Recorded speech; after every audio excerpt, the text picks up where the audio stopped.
Hi everyone, welcome to our webinar today, Supporting Apprenticeship Completions, Lessons for Literacy Service Providers, presented by Stewart Kallio, our project coordinator. So first I want to introduce myself. My name is Allison Mullen. I'm the Manager of Communications and Marketing at Essential Skills Ontario. So before we just get started here, Stewart, if you want to flip to the next slide. I'm just going to walk you through. There we go. So, back one. Go back one more. Yeah. There we go. So for this, because we have so many attendees on this webinar, we're going to keep everyone muted. So if you have questions, you'll see in your panel there that you have a question pane. Feel free to ask any questions throughout the webinar. Stewart's going to leave time at the end of the webinar for Q&A, so I'll make sure that as many questions as possible are answered during that time.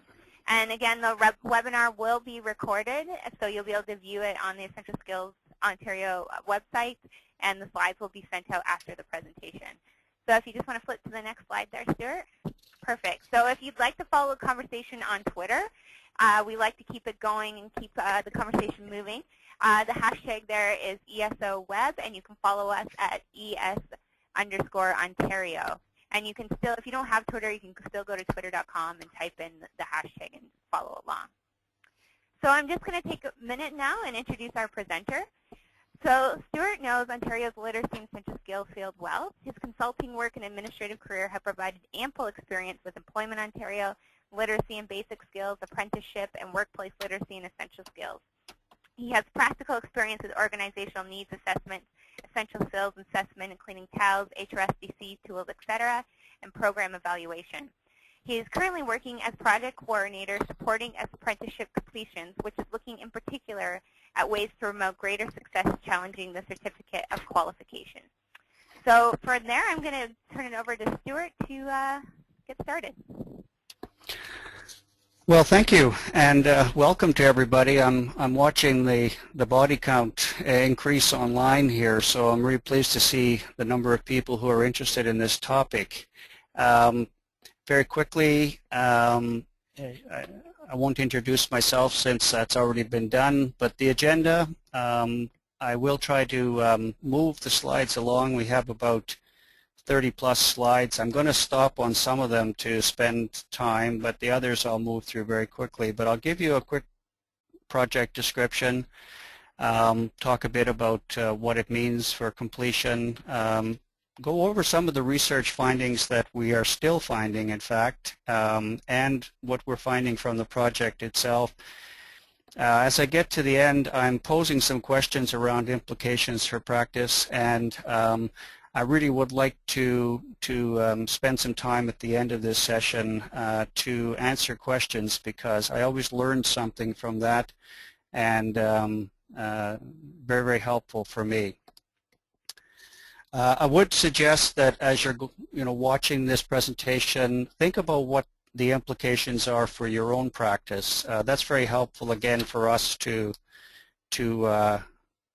know.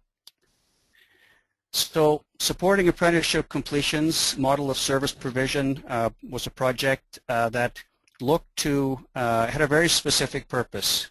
We recognize that LBS services are able to support apprenticeship completions, but we also said that this project needed to look at a very specific population of learners, and we wanted to help apprentices living in rural or remote locations in Northern Ontario complete their Certificate of Qualification, achieve their Red Seal designation, or complete a grade 12 or equivalent credential. Most of you understand LBS as a sort of a long-term skill building program, and we're not ignoring that, but what we learned from this project will really help inform the larger picture. Apprenticeship, for many of you know the definition, or you know what it is, but a period of supervised training leading to certification in a skilled trade, combines on-the-job training and in-school instruction. The Statistics Canada source is very good in terms of all kinds of definitions for any of you that are looking for that kind of thing. There always is some confusion around completion and non-completion, so just so we're clear, non-completion, and this is taken from some of the literature, individuals finish workplace and technical training, but they do not write a certificate of qualification, so they haven't got that credential. Individuals who complete the in-school employer-based training and pass the qualifying exams are considered completers. So you can go through and not have the exam, be working in the trades, but we're looking at people who have actually completed and are certified and are now working as journeypersons. A very useful tool if you want to get some sense of what the apprenticeship system in Canada is about. It's a wealth of information. It allows you to look at apprenticeship right across Canada and compare trades, compare what people do in different provinces and that sort of thing. From a practitioner point of view, it's a great tool to have on the screen when you're talking with a learner who is looking at options and, if I went to this province, what would it mean? I've taken something from another area, what does it mean for me here, and so on. But what about apprenticeship in Ontario? Quite honestly, I don't know. Ontario College of Trades is forming and will be in operation, well, is coming into operation as we speak. But we don't know what it's going to mean for apprenticeship going forward. There's a lot of questions that I get from the field. What kind of leadership it might provide to address some of the issues around apprenticeship completion. Those are all things that I'm certainly waiting to hear about. In Ontario, the trade sectors, construction, industrial, motive power, and services, you see the numbers. They were the numbers I had at the time. I don't know if they changed, but construction trades are the area most in need. So why did we look at this project? We heard from the apprenticeship employment and training consultants that their concerns about the number of apprentices who do not pass the CFQ exam. And people come in to write the exam in their offices and are showing up repeatedly to write the exam, not being successful. The issue then becomes, what do you do about it? You refer them to somebody, they need to prepare better, there's maybe assessment around why they're not being successful. But overall, what we're seeing is a very uncoordinated response, at least when I started to talk to people in the north. And too often the default solution is a locally applied solution based on things you've always done.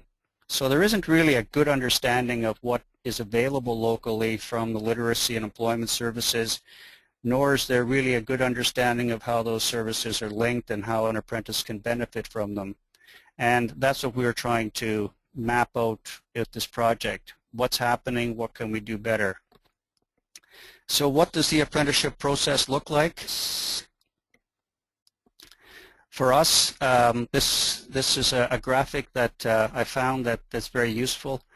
I'm just going to pull up a drawing button. Step one, they meet with a training consultant. Sorry. They meet with a training consultant, and it all starts there. If in that assessment they don't meet the requirements and they move on to, they don't have their grade 12, they need further upgrading, language is an issue. It's pretty straightforward. There's lots of sort of quick and easy routes to getting that addressed. But if they move on and they have completed their, at this point, if they've completed their in-school training, they've worked with an employer, so the assessment says, yeah, you've got all that stuff. Now we need to write the exam to prove that you've got the competencies. You make the application, whatever preparation is involved, write the exam, and you either pass or fail. And what we're looking at in this project are the people here who are going through this cycle of writing the exam, finding some kind of solution or not to preparing better, and then coming back to write it again and write it again. There are a lot of issues around this. It's not quite as straightforward as it looks. So what kind of activity is going on in Northern Ontario?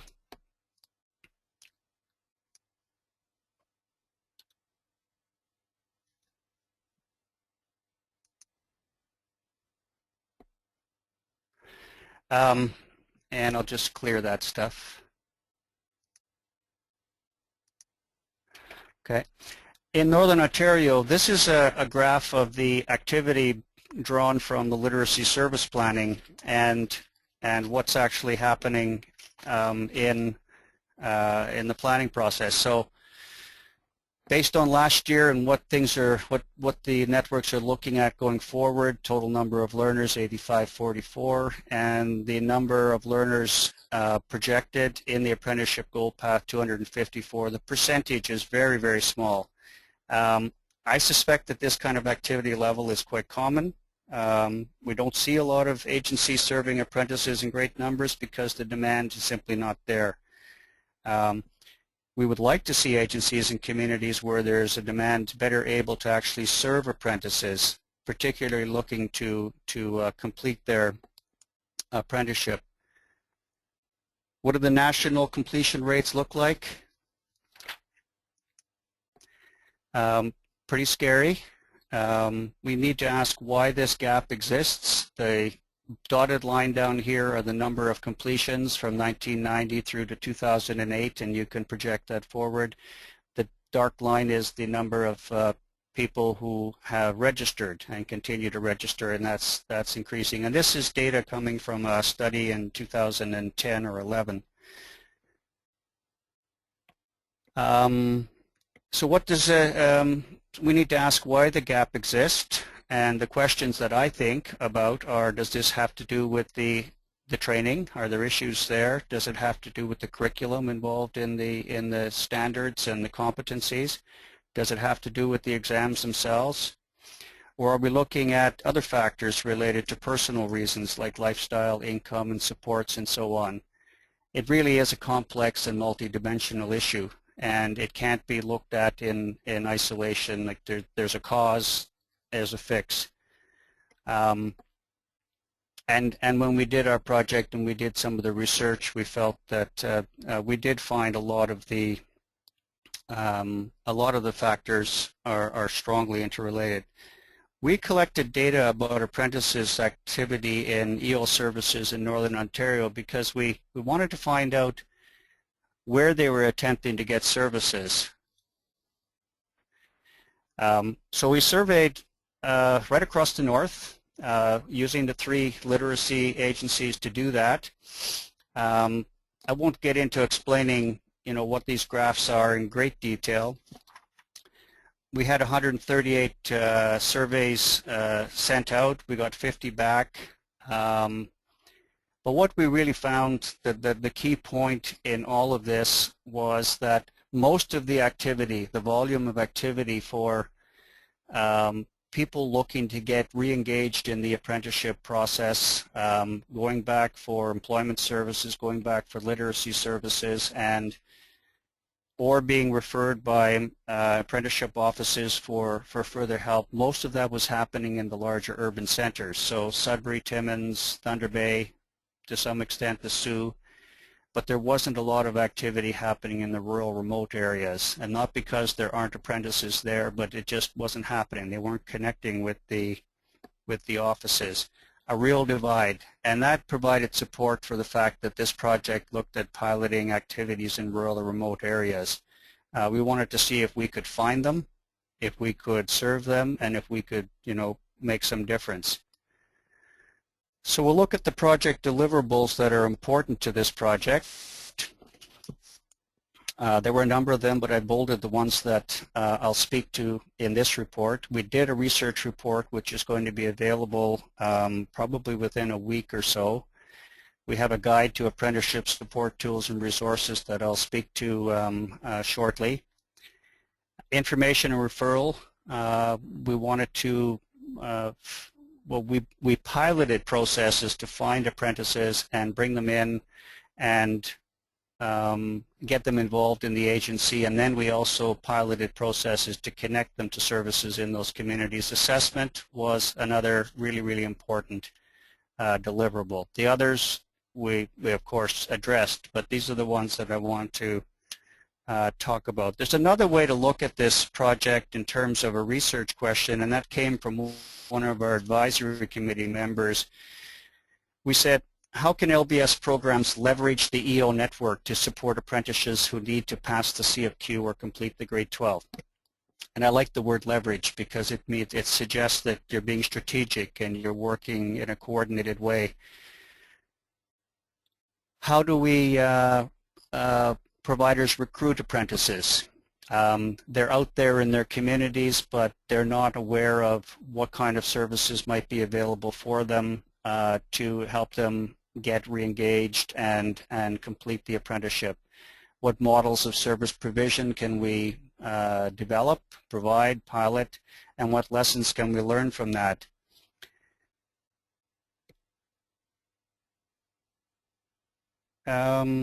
What we found was real benefit in actually getting the community-based agencies talking to each other and trying to understand in an informed way how they could work on behalf of the apprentice. And that really was the kind of the core of what the pilots in the communities found. As we looked at the research and as we talked to and did consultations with experts in the field and people who've been involved in apprenticeship and literacy, we were able to summarize a number of the barriers that to apprenticeship completion. These aren't going to be surprises to you. I'll spend a little bit of time on this. There's a list that will start to show up here. The multiple choice exam format is a scary thing for the people who are challenging the exam. It's something that comes up often. The multiple choice exam itself is a challenge for most of us, and some of the issues around multiple choice involve, let's assume that it's a good multiple choice exam, well designed, well written, and actually testing what it's intended to test. It's often written at a very high reading level. Some of the research suggests that multiple choice test items really become highly complex reading tasks and pose real challenges. They're reading tasks on the essential skill level of perhaps 3 or 4, and then finding the answer after not really understanding what the question is becomes quite a problem. Lack of senior level mathematics and communications, and related to that, essential skills below level 3. People go through to grade 12, get a senior math and communications, and that's certainly helpful in getting through and being successful to complete, but it's no guarantee that they'll be successful. Much more certain is if they assess and we can determine that essential skills around level 3 or more are there, particularly with document use, reading, text, and numeracy, then we have a chance at least with that multiple choice exam. That might point, if people are skills are strong enough, then that might point to other issues about not passing the exam. Ill-focused, ineffective study skills, just haven't done that for years. You've been working in the trade for 10 or 15 years, been out of school for 20 years, and now you have to come back and prepare. Test anxiety, pretty obvious. This is one that shows up a lot in small communities where there just isn't a big workforce in various employers. So you'll have apprentices who want to work in carpentry, for example, and have a great deal of experience working in residential carpentry. They're building homes, for example, up in northwestern Ontario, they're building homes on the reserve. very good at it, and but they don't get any experience building, doing construction in a industrial or commercial setting, and those are all components of the exam. So a big gap between what they actually learn in the field and what they're tested on in the exam. Another example might be working in a small auto shop where they're not exposed to the full scope of practice around auto mechanics and perhaps just work on front end or on brakes. English is not the first language. Difficulty with specialized trade language definitions, process descriptions. It's easy to see how that fits within, it's not just not speaking English as an immigrant coming over from outside of Canada, but maybe being much more comfortable working in your own Aboriginal language and not comfortable in English. So it poses some real challenges getting through the coursework and then looking at the exam and understanding the questions and terms that are used. Cultural differences, ways of thinking, doing things in non-English language cultures. I've had experience, and I know there are people out there on this call who would share this.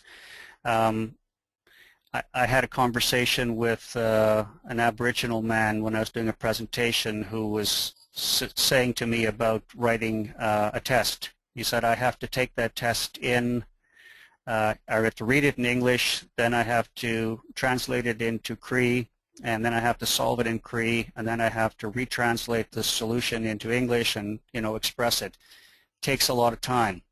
And often with the multiple choice exams and the qualifying exams, they're timed exams. So people are capable of passing it, but there's a lot of things that mitigate against them having success. The real elephant in the room, which I haven't got on the list, is the fact that the trades are changing really quickly. Sometimes the trade itself is changing in response to things like technology and digital technology and all kinds of applications.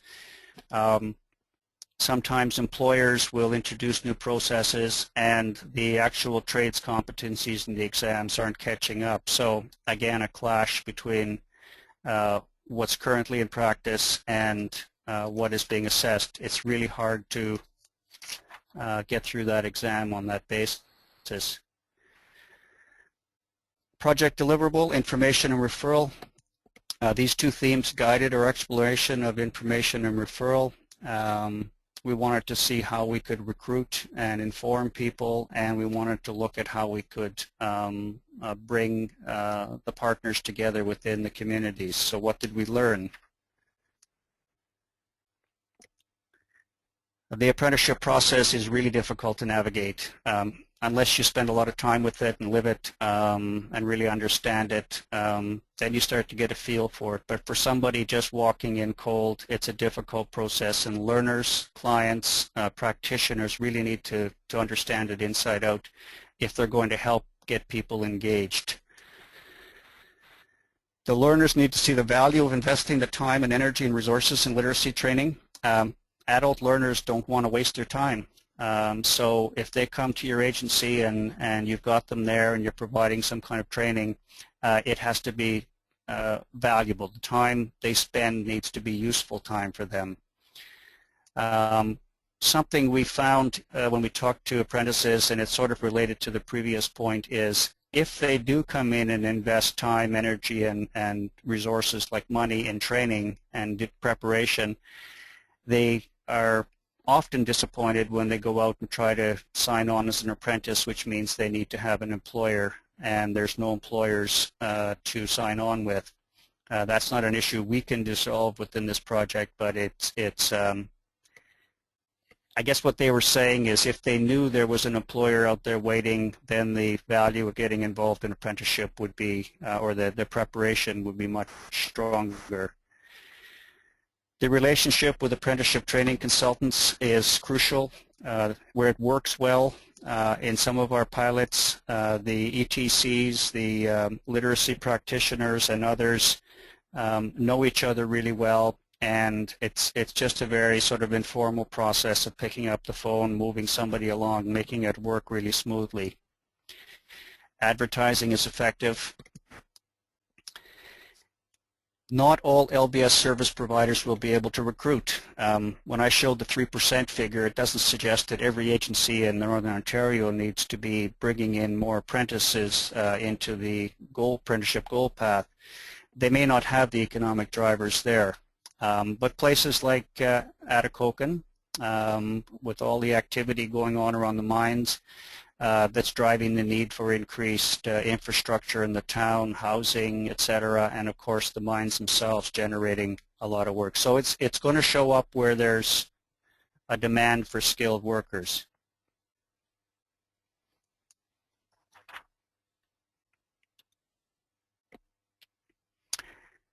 Assessment, very quickly.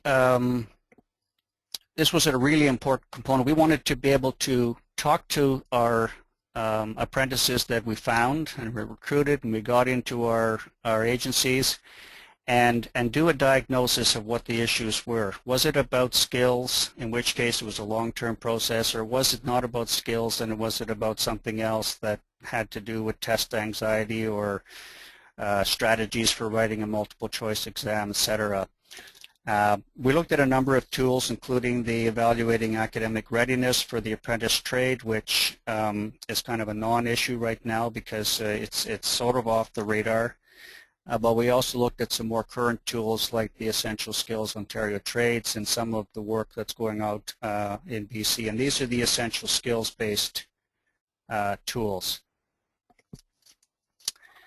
So this is a document that we prepared, which is will be posted to the network website very shortly. It's quite extensive, and I just want to take you to the home page of that. It looks like this, and it's set up as in 6 sections. There's general information about apprenticeship, there's information and referral resources, there's assessment tools and online learning opportunities, sites and resources related to training and learner plan development, supports that exist for training current apprentices, and information and tools. And just to show you what's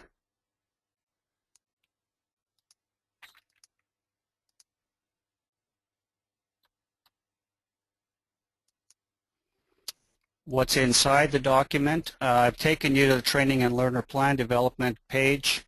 One of the tools, and there are many tools in here, is the Trades Essentials, More Skills, More Opportunities.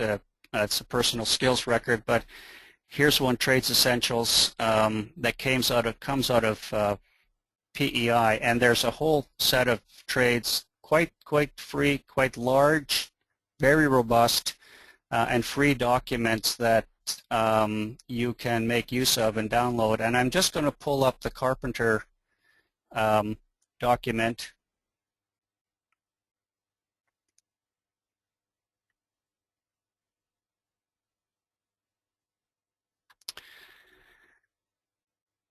This is available online.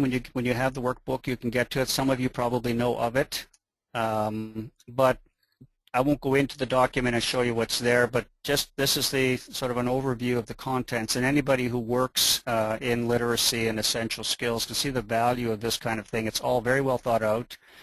There's resources for the learner, there's answer keys, and it's all specifically linked to the trade, and they've developed 13 trades. So that's just one of the resources that might be particularly useful to people, and this is going to be available certainly online to anybody who wants to go to the website and get it.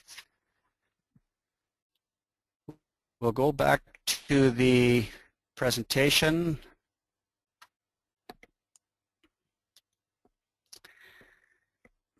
Another deliverable is integrated model of service provision. What we wanted to do was to develop pilots where we could actually try all of this stuff we were hoping to achieve, to find apprentices in rural areas. We wanted to be able to look at how we might reach out in rural communities, and it was really important to understand issues related to blended delivery and e-learning.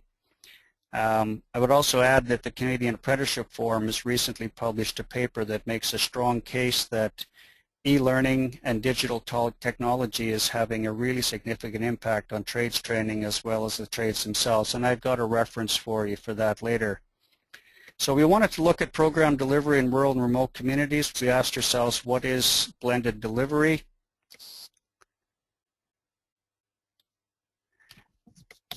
Not the greatest chart in the world, but working with blended delivery, it's really a continuum from, you know, face-to-face teaching with no e-learning attached to it to distance learning that's fully online and some blended combination of that. But when you're working, as we were, in small communities where our learners were not in those communities, but we needed to find them, we need to figure out how we could not only package up the right kind of programs for them, but how will we get it out to them and make it work for them.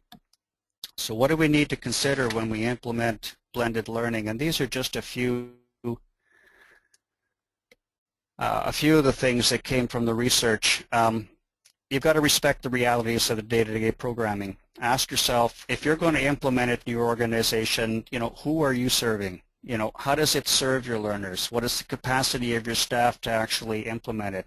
You can't be putting in place stuff that makes no sense for your culture. And that language is from the research, acknowledge and respect relations of power. You've got people in there who have mixed levels of skills around use of digital technology, around e-learning. For example, low-income people defined as people earning less than $30,000 a year, 56% report use of the internet compared to high-income earners, more than $85,000, 94% report use of the internet. We don't see a lot of high-income earners in literacy programs, and so we can't expect a lot of them coming in to have some strong technology skills. Of course, age and experience factor into it too. You'll have younger learners who may have used technology more than older. So the training environment becomes quite a tricky environment for practitioners to negotiate and for learners to feel comfortable in.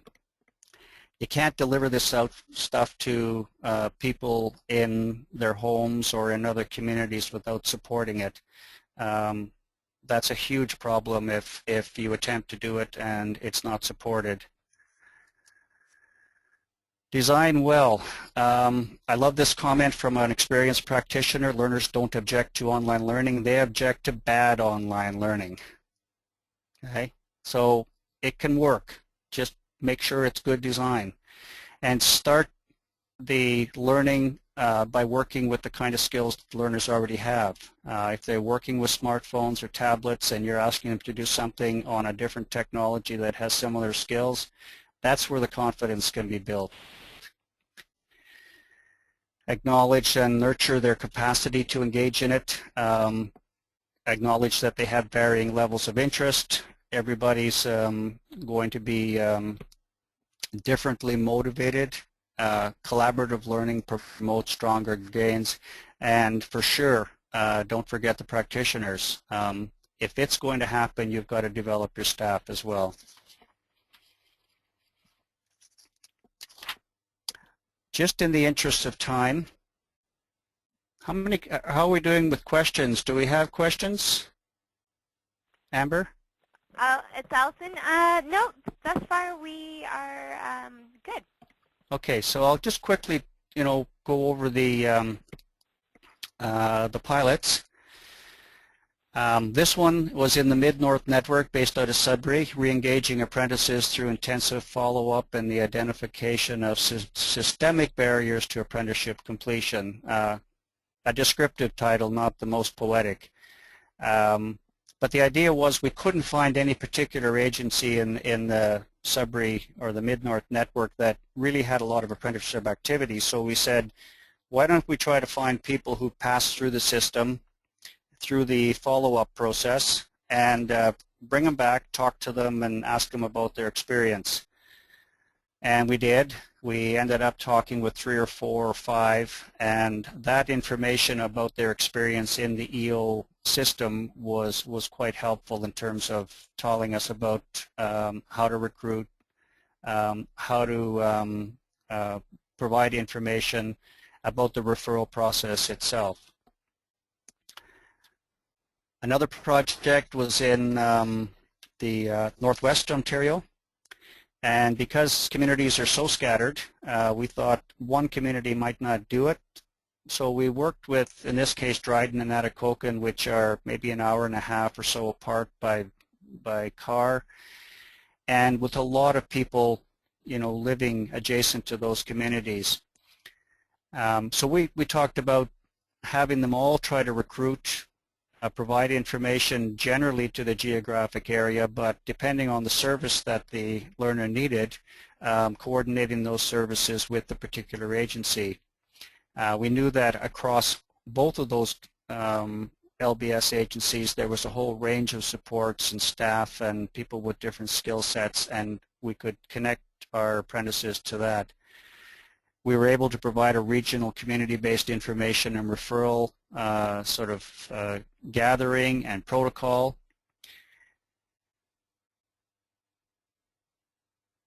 And in retrospect, when I started to get the reports in, we found that they've discovered some things about how they've done business just generally with LBS that can really help them engage apprentices. So apprentices for them in some respects are a new audience, and this has been helpful in terms of them finding them and getting them involved. The last project was a partnership with Northern College and CB Employment and Training located in Moose Factory. OPG, Ontario Power Generation, was involved, and the construction trades. So the issue up there, or the situation there, is on the lower Matagami, which is considerable distance north of Cochrane. There's about 800 to 1,000 workers currently building power dam. Many of them are First Nations workers, and many of them don't have the qualifications for the trade, but there's been an agreement to allow them to work while they get that qualification.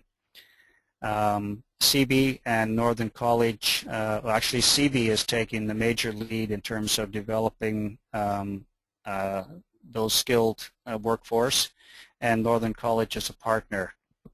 So we decided that we hoped, and we did find some apprentices who needed completion, and we brought the resources, we brought the assessment tools, we brought the some of the information we're learning from this pilot to that situation. So those are the 3 pilots. The last deliverable before I get to what this might mean for going forward in terms of implication is we need to get this information out to the field, so knowledge dissemination. Share the project outcomes with the Literacy Networks of Ontario. We had a conference in Kingston, and we shared this with everybody, all the executive directors there and others. We provided a central workshop last month for the Northern LBS service providers. We'll also be doing presentations to workforce planning boards across the north, and of course this presentation itself is another way to get it out. We'll also be posting the apprenticeship guide, the research report, and the final report to the Northern Literacy Network's website, where it'll be available to anybody who wants it. So finally, the implications for practice.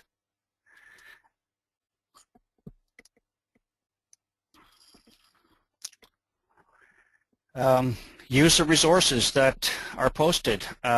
We believe that the resources are useful because we've taken what was out in the field and we've built on it, and added to it and tuned it up and brought it forward. And of course, as we post stuff, some of the stuff is outdated and new stuff will come along, but it's good material, it's helpful material. The apprenticeship guide is a really useful tool, not only for practitioners, but for people working in employment services and other kinds of employment service situations. The consultation report is a research report on kind of the state of the nation right now in terms of literacy services. The final report and a report on best practices will be gleaned from everything we've learned. Suggesting that it's really important to develop locally effective client pathways that are informed by some of the things we learned in this project. The notion of leveraging EO services. To make this work better, you have to work better together. Because technology is impacting the training in a very significant way, I don't think we can put our heads in the sands and ignore it. It's important to anticipate and plan for the impact of technology. It's not just the trades that are changing because technology is being introduced, but the way training is delivered, the way training learners are expected to learn. It's causing a lot of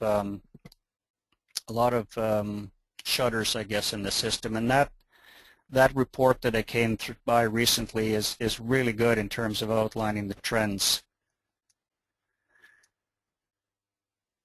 Implement services that bridge the geographic barriers, and I'm talking about if they're not going to come to your site, then what we've learned about reaching out to learners at a distance through blended delivery, e-learning, and so on can be useful, and we can't ignore not doing it. We simply have to go out and make that happen. Curriculum review, including the exam format. I've heard well, not over and over, but I've heard enough anecdotally from consultants, from practitioners, and they have said that their learners have told them that sometimes we write the exam and we know the question's wrong, but we can't do anything about that. Or sometimes I write the exam and it's not the way I did it in practice. So there's some issues around a disconnect between the exams and the curriculum and the field itself. There's probably some value in rethinking how we actually do those qualifying exams. We use multiple choice format now, but there's certainly evidence that in England and Germany and other areas that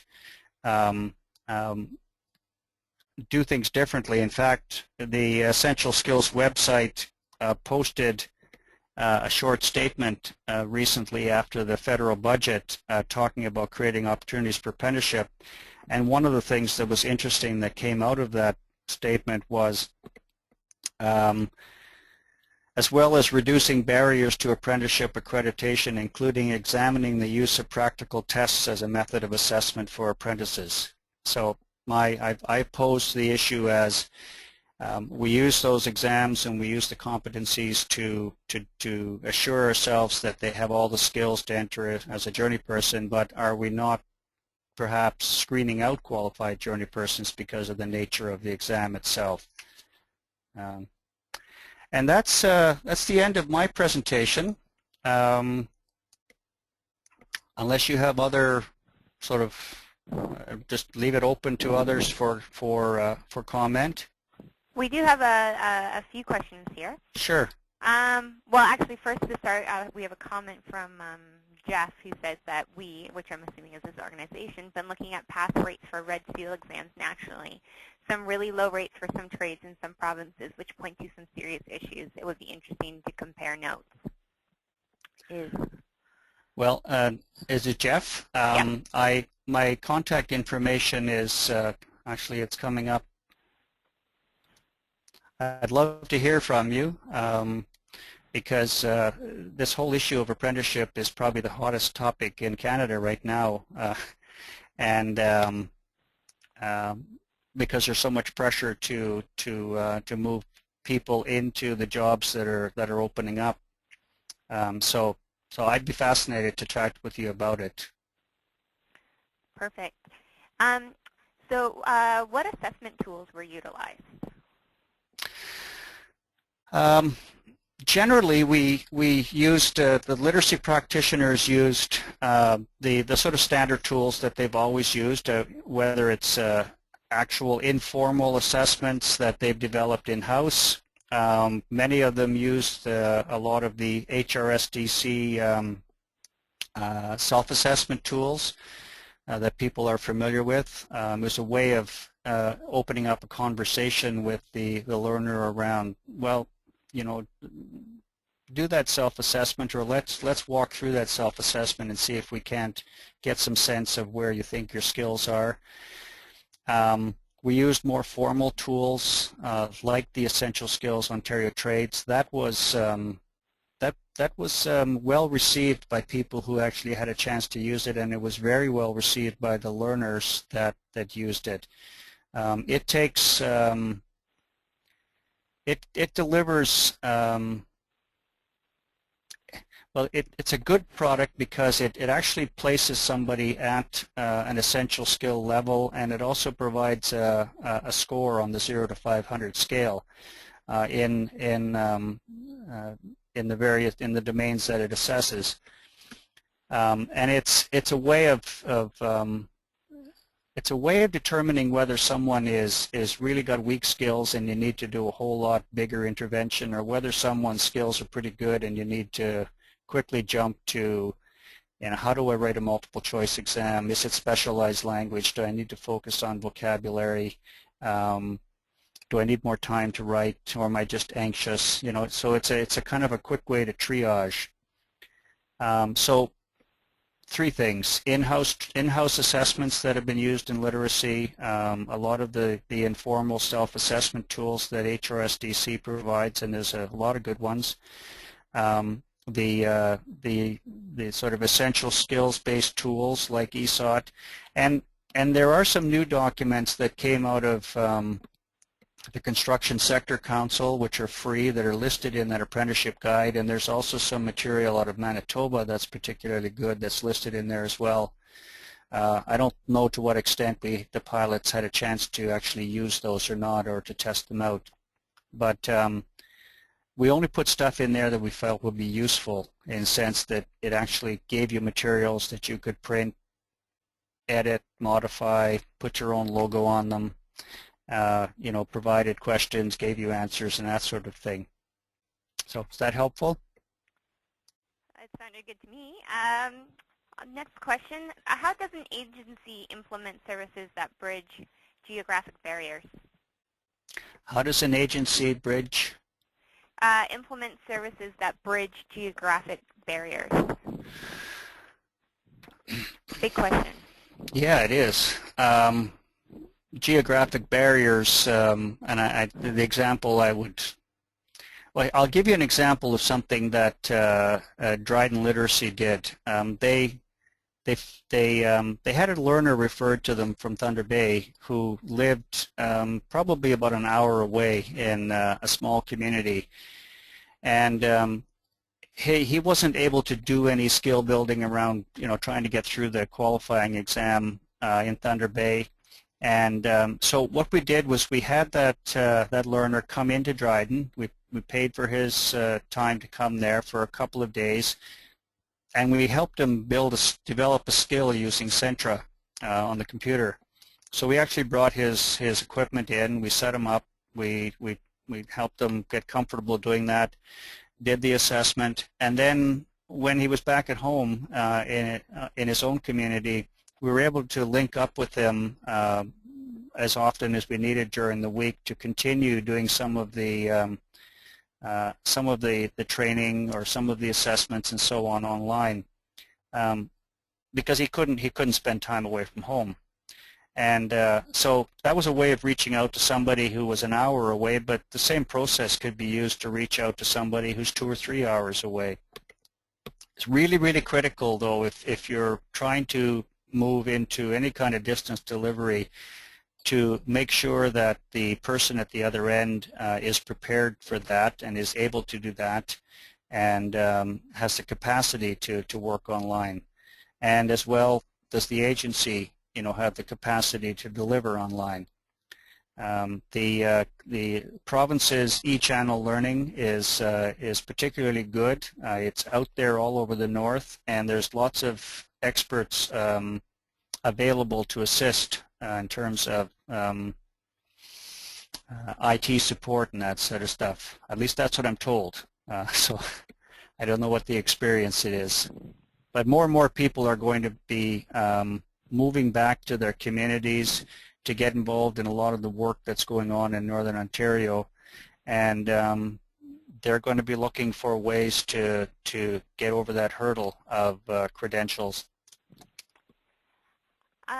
Stewart, another question. Can you provide some examples of how technology is changing the skill sets of specific trades?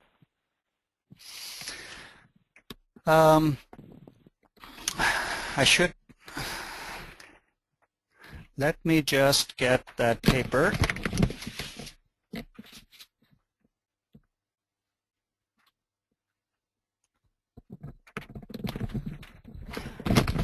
Okay. I just want to, there's a ton of examples here, and I'm just going to sort of paraphrase from the paper I commented on, but in the area of industry trends, there's an emergence of e-learning as the preferred mode of delivery training among increased numbers of large and mid-sized employers. In the actual training itself, you've got examples where training involves the use of 3D software applications, or it involves the use of simulation technology, or training involves streamed video, online learning. So, I mean, in terms of, and I just was looking at the Northern Ontario Business today, and Canadore College has, they showed a picture of a fellow doing welding using a simulated welding environment. So the training side is really impacting it. But within the on the job, online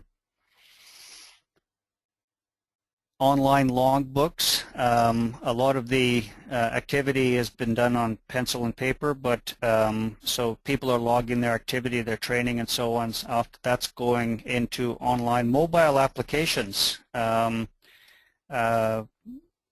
On the job sites, and I don't even know what the applications would be, but they're able to perform common calculations for many trades, apps that are relevant to construction and motive power trades. Many of the apprentices use those trades. So there's a whole different kind of environment in terms of access to information. In just generally in work, you've got things like using I don't know, in surveying, perhaps not actually doing the surveying, but using something like a laser GPS of some sort. I mean, there's hundreds of applications where the the trades are, or the trades are introducing technology that I guess makes things more precise, more quicker, but the people who do the work still have to learn how to use it. I'm going to move on to the next question too. Yeah. Has it ever been suggested an entrance exam be created before an individual enters apprenticeship? Yeah, it's been suggested. It's just a question of where it happens. What the population we were working with is the person who has all of the hours they need to qualify. I mean, to go into a trade, they need a certain number of hours of work in the trade, which means that they've got the experience, presumably. So they show up at the apprenticeship office and saying, well, I need my credential, I've got my hours working in a trade, and off they go to write that exam. And at that point, there really should be some kind of a screening tool or some kind of assessment that says, well, have you got the skills to get through that exam? In the apprenticeship guide, there are a number of pre-apprenticeship assessment tools. There's a lot of that stuff out there which says, you know, if you want to go into a particular trade, here are the kinds of questions, here's the kind of topics, here's the kind of math and communications and science skills that you're going to need to be successful. So you can do those self-assessments, and or you can do those pre-assessments and see whether you have the skills to get started in a trade. You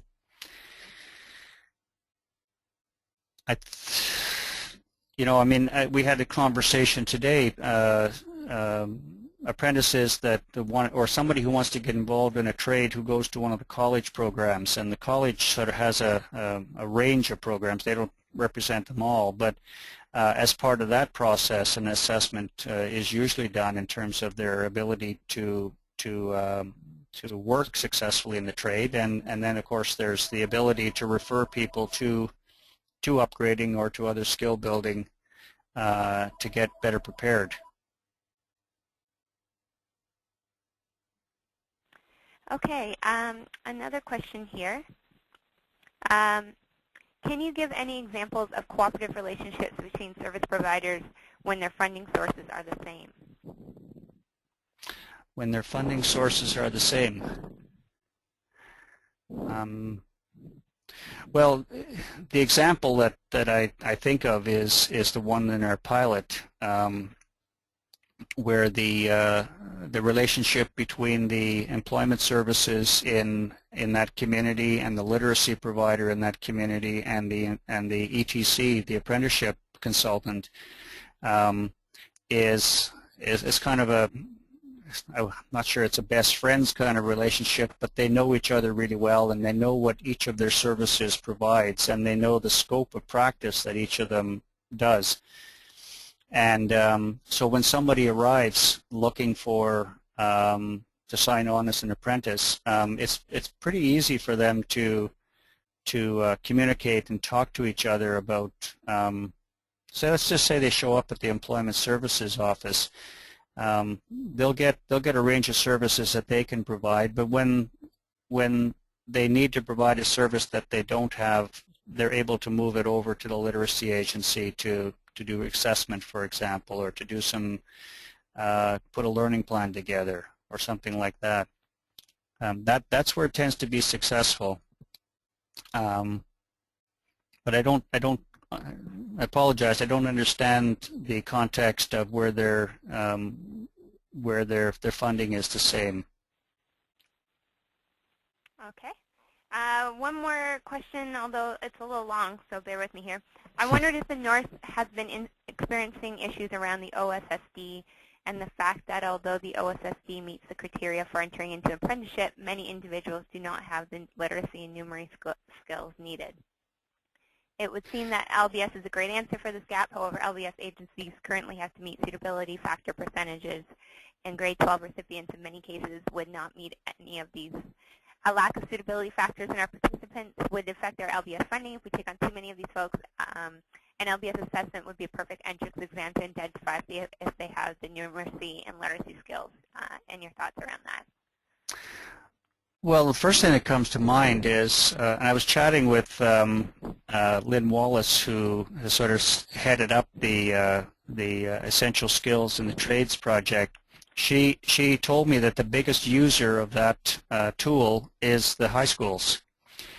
So kids in the high school who are looking to go on into a trade or go on are actually using that tool as an assessment to see how ready they are, which is, to me, it seems kind of weird, but a really good thing. I'm going to sort of put it out there that if you've completed the OSSD grade 12, you have a credential, but you don't necessarily have the skills to be successful. So you enter into it because of the grade 12, and if you're successful, great. If you're not, then a process kicks in where you back out and you start to find a way to assess what kind of skills you have and get the development you need, and then re-enter. The The ACE, which is offered by the colleges, is a grade 12 equivalent and a really good preparation for entry to the trades, and certainly it's well accepted within the colleges for the trades programs that they offer, but it's also accepted more generally as a grade 12 equivalent as well. It's a real good preparation. But I think that the nature of the question is grade 12 out of the high schools currently, a guarantee that you can enter and be successful? And I'd suggest it's not always a guarantee. And it's got to focus on, good, strong math skills and good, strong communication skills. Those are the really important ones. So the kind of curriculum that's been followed in getting an OSSD is really important as well.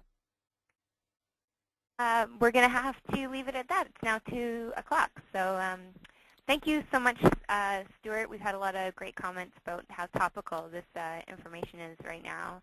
And we'll pass along all the questions and information to Stewart in comments after the webinar is completed. So thank you so much, everyone. And before we go, I encourage you guys to sign up for Essential Skills Ontario free newsletter. We're always doing lots of interesting work and many webinars. So thank you so much, Stewart. Okay, thank you. Thank you.